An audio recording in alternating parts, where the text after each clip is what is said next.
Shalom my students, how are you today? Bersama dengan Sir Rocky Cendate membawakan mata pelajaran Pendidikan Agama Kristen dan Budi Pekerti kelas 12 SMA Anastasia. Sebelum kita melanjutkan materi pembelajaran kita ini, mari kita bersatu di dalam doa. Kami mengucap syukur kepadamu Tuhan oleh karena kasih anugerah-Mu yang telah Kau nyatakan bagi kehidupan kami. Ini kami Tuhan mau belajar, ajar dan bimbinglah kami Tuhan, agar kami dapat memahami, mengerti, dan dapat melakukan kehendak-Mu. Pertama-tama di rumah, di sekolah, di gereja, di lingkungan di mana kami berada. Tuhan berkati orang tua kami, guru-guru kami, bangsa dan negara kami. Inilah doa kami Tuhan. Kami memulai pembelajaran kami ini di dalam nama Tuhan Yesus kami sudah berdoa dan mengucap syukur. Haleluya. Amin.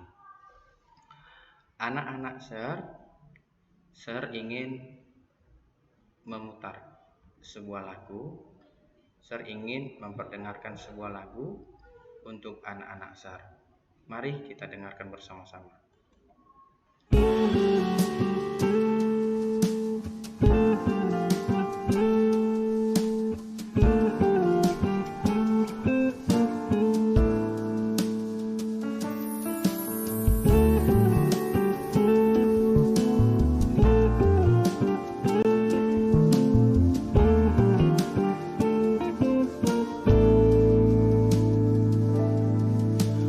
Berjuta jiwa tak tahu kemana kan pergi, berjuta tangan terulur menantikan kasih.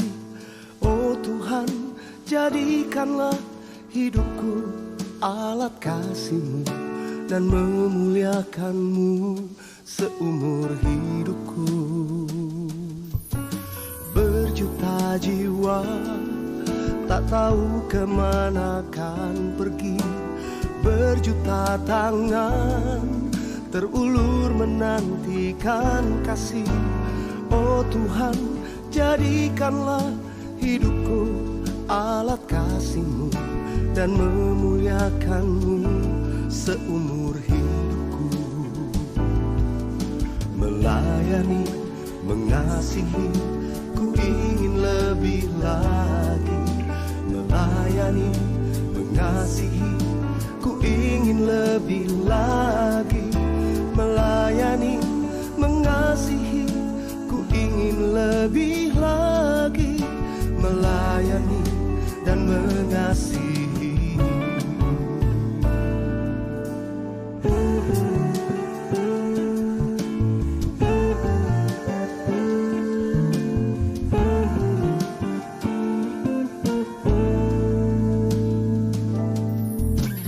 Berjuta jiwa tak tahu kemana kan pergi, berjuta tangan terulur menantikan kasih. Oh Tuhan, jadikanlah hidupku alat kasih-Mu dan memuliakan-Mu seumur hidupku. Melayani, mengasihi, ku ingin lebih lagi. Melayani, mengasihi, ku ingin lebih lagi. Melayani, mengasihi, ku ingin lebih lagi. Melayani dan mengasihi.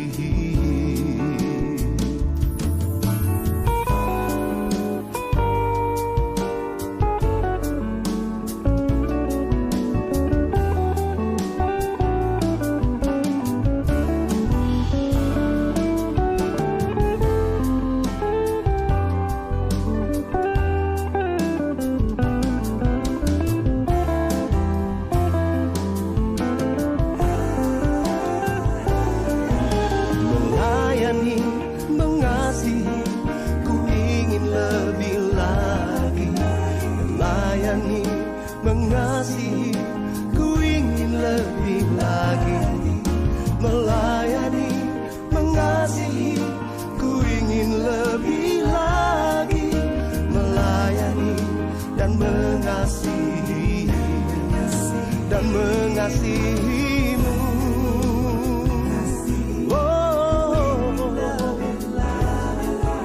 Melayani, mengasihi, ku ingin lebih lagi. Ku ingin lebih lagi melayani dan mengasihi. Ya, demikianlah lagu yang telah saya putarkan. Apa makna lagu tersebut? Makna lagu tersebut adalah melayani dan mengasihi Tuhan. Kita lanjutkan materi pelajaran kita. Mari anak-anak buka Alkitabmu. Sama-sama kita membaca dan merenungkan kebenaran firman Tuhan ini. Markus 9 ayat 35. Lalu Yesus duduk dan memanggil ke-12 murid itu. Katanya kepada mereka, jika seseorang ingin menjadi yang terdahulu, hendaklah ia menjadi yang terakhir dari semuanya dan pelayan dari semuanya. Anak-anak menjadi pemimpin itu adalah melayani. Menjadi pemimpin itu haruslah penuh dengan kasih, menjadi teladan bagi orang-orang yang dia pimpin. Harus memimpin dengan jujur, adil, dan bertanggung jawab. Nah, melalui ayat Alkitab ini kita dapat belajar seperti apa praktek demokrasi dan HAM di Indonesia. Mari kita membahas bersama-sama.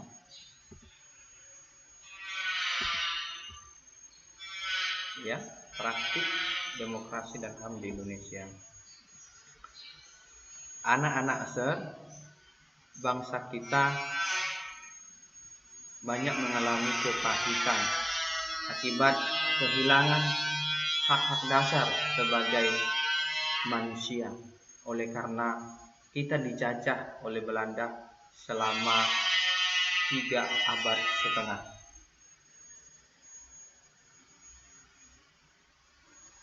Jadi maksud saya 3,5 abad, 350 tahun kita dijajah. Terdorong ya dan sadar ya, maka para pejuang kita mendirikan organisasi Budi Utomo sebagai organisasi pertama yang bersifat nasional. Mereka memperjuangkan adanya kesadaran untuk berkumpul dan mengeluarkan pendapat sebagai hak yang harus dijalankan oleh setiap orang.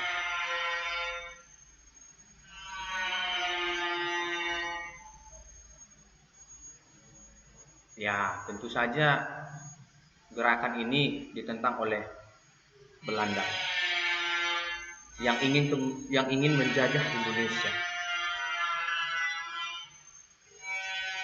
Ya, perjuangan kemerdekaan Indonesia itu didorong oleh adanya kesadaran akan hak-hak asasi manusia, perjuangan hak-hak asasi manusia yang ada di dunia. Nah, khususnya di Eropa dan Amerika yang mempengaruhi para pejuang Indonesia.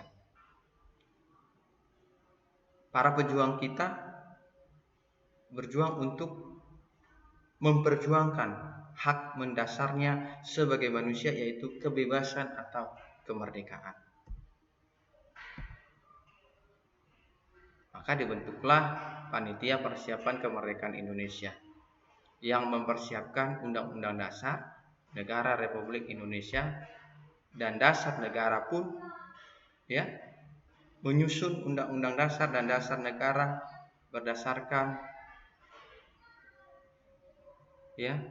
berdasarkan pemahaman tentang demokrasi dan HAM. Perjuangan kemerdekaan adalah perjuangan demokrasi dan HAM. Oleh karena itu, sesudah kemerdekaan, para pendiri bangsa memasukkan demokrasi dan HAM dalam Pancasila dan Undang-Undang Dasar 1945. Nah, di dalam Pancasila itu ya, yang dimulai dari ketuhanan yang Maha Esa sampai dengan sila kelima, yaitu keadilan sosial bagi seluruh rakyat Indonesia. Nah, ini menyiratkan keberpihakan pada HAM. Demikian pula Undang-Undang Dasar 1945. Nah, kamu dapat membaca Undang-Undang Dasar 1945 pada pembukaan itu, ya. Baik dari setiap pasal demi pasal, memberikan jaminan bagi terpenuhinya hak-hak mendasar bagi rakyat Indonesia, terutama menyangkut demokrasi dan HAM. Nah, semasa pemerintahan Presiden Soeharto, ya, memasuki era yang disebut dengan Orde Baru, yaitu orde yang dipandang berbeda dengan Orde Lama yang dipimpin oleh Presiden Soekarno. Pemerintahan Orde Baru menerapkan sistem pemerintahan demokrasi Pancasila. Hampir seluruh bidang kehidupan berada di bawah kontrol negara. Kontrol terhadap pers sangat ketat. Media pemberitaan yang dipandang merugikan pemerintahan, izinnya dicabut. Rakyat tidak bebas menyampaikan aspirasinya.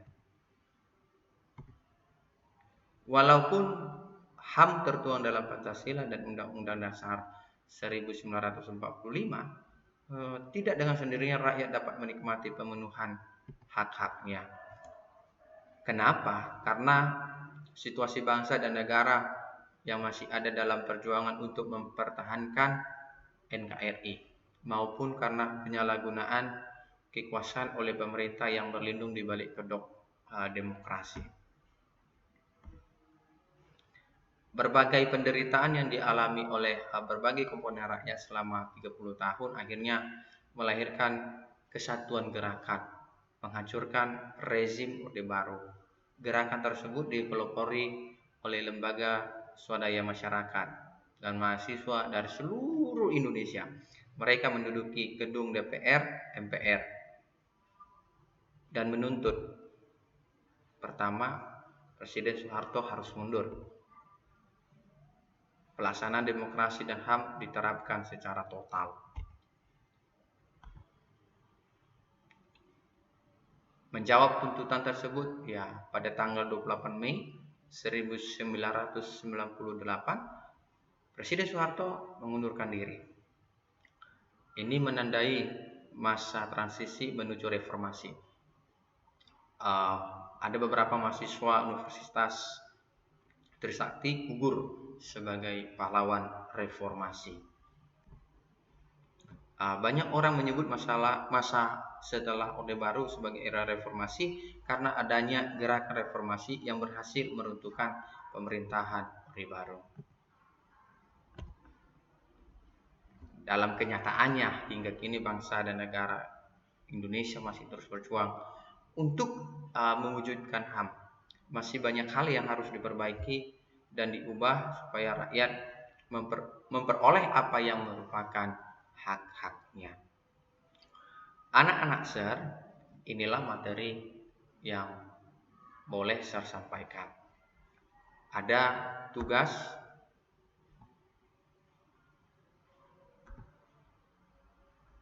ada 2 tugas. Buatlah kelompok dan bahas materi tentang pengertian demokrasi dan HAM serta sejarah demokrasi dan HAM di Indonesia. Kemudian bandingkan dengan dasar Kitab Keluaran 20 ayat 1 sampai 17. Terutama mengenai jangan mencuri, jangan berzina, jangan menginginkan harta sesamamu, serta jangan membunuh. Setelah itu laporkan hasil diskusi kelompok di depan kelas. Nah, tugas ini seharusnya adalah tugas kelompok, berdiskusi kita. Tetapi tugas ini adalah tugas mandiri, dikerjakan masing-masing anak-anak SER mengerjakan tugas ini. Tugas berikutnya,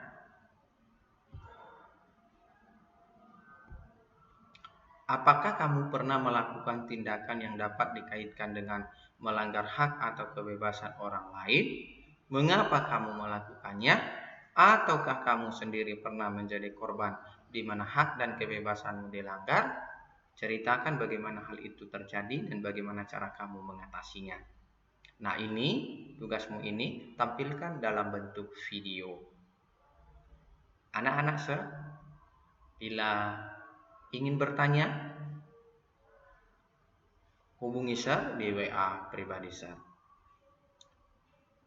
Terima kasih. Tuhan Yesus memberkati.